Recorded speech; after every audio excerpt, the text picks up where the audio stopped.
Meu nome é Everaldo Júnior e estamos aqui hoje para falar um pouco de um trabalho que foi solicitado pelo professor Clodovil, da matéria de Direito Processual Penal, né? Esse trabalho que tem dois componentes, que é esse que vos fala, e a Mona Lisa Martins. Bem, o tema do nosso trabalho é acariação e indícios, esses que são meios de provas aceitos no nosso Código de Processo Penal. No primeiro momento, nós iremos falar sobre a acariação e fecharemos falando um pouco sobre indícios. Então, pessoal, nós podemos conceituar a acariação como um instituto processual que é utilizado para esclarecer algumas contradições, certo? Então, consiste na prática de colocar-se duas pessoas frente a frente para que essas esclareçam alguns pontos divergentes, alguns pontos contraditórios.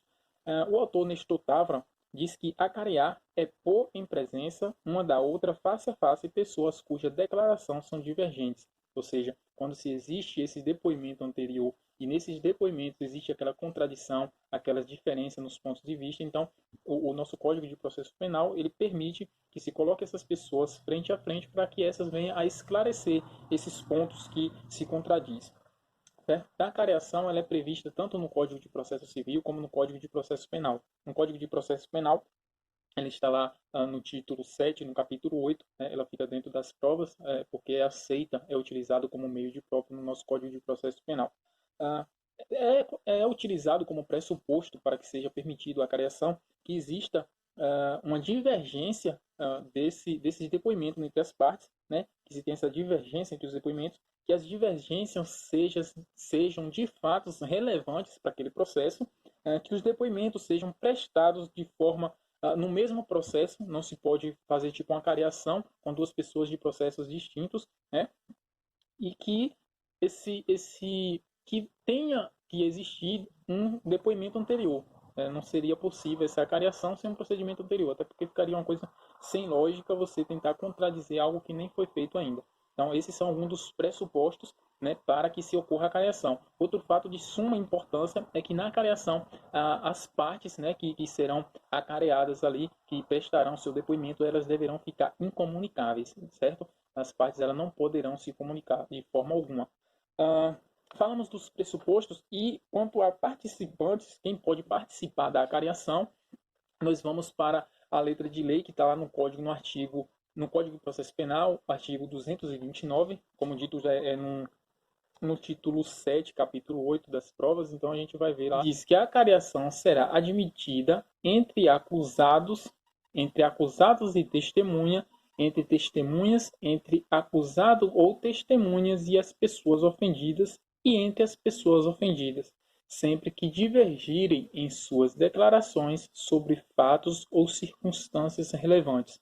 Veja pontos importantes aqui, que é quando ele fala entre as testemunhas, que é as pessoas que podem, né, que são coisas que podem ser cobradas aí em questões de concurso, no exame da ordem, e até na própria avaliação do professor, que é quando fala das testemunhas, e sempre que divergirem, veja que deve-se haver essa divergência e as suas declarações de fatos ou circunstâncias devem ser relevantes. Ou seja, são pontos muito importantes que devemos nos atentar. O parágrafo único ele nos diz que os acariados serão perguntados para que explique os pontos de divergência, reduzindo-se a termo de ou ato de acareação.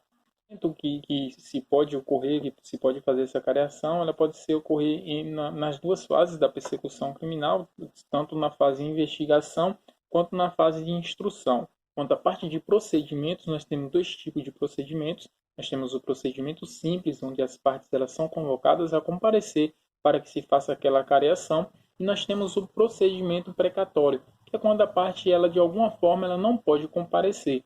E aí então se possibilita essa forma de acareação precatória, ou seja, o juiz ou o interessado ali para fazer aquela acareação, ele irá emitir uma carta precatória, possibilitando que um delegado ou um juiz de outra comarca colha esse depoimento daquela pessoa que não pode comparecer ali de fato no local. Temos também o caso da lei número 11.900 de 2009, que é possível hoje o magistrado, ao invés de expedir a carta precatória, ele poderá ouvir as testemunhas perante o juízo de forma de videoconferência. Então, isso hoje já, com o advento aí da tecnologia, isso hoje já é amparado por lei e é possível sim fazer a questão da acareação por meio virtual, por meio de videoconferência. Temos isso também no artigo 222, inciso 3 do CPP. Quanto ao procedimento, também cabe ressaltar que o juiz ele tem uma certa discricionariedade, né? O juiz, o delegado, tem uma certa discricionariedade quanto à questão da acareação. Ela pode ser feita de ofício ou também de forma optativa.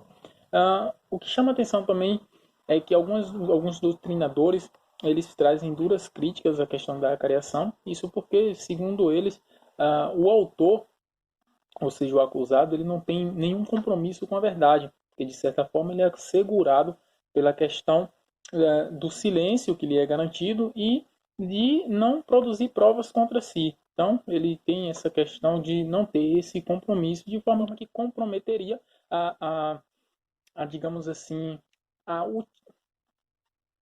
de forma que comprometeria, né, a eficácia, de certa forma, da acariação.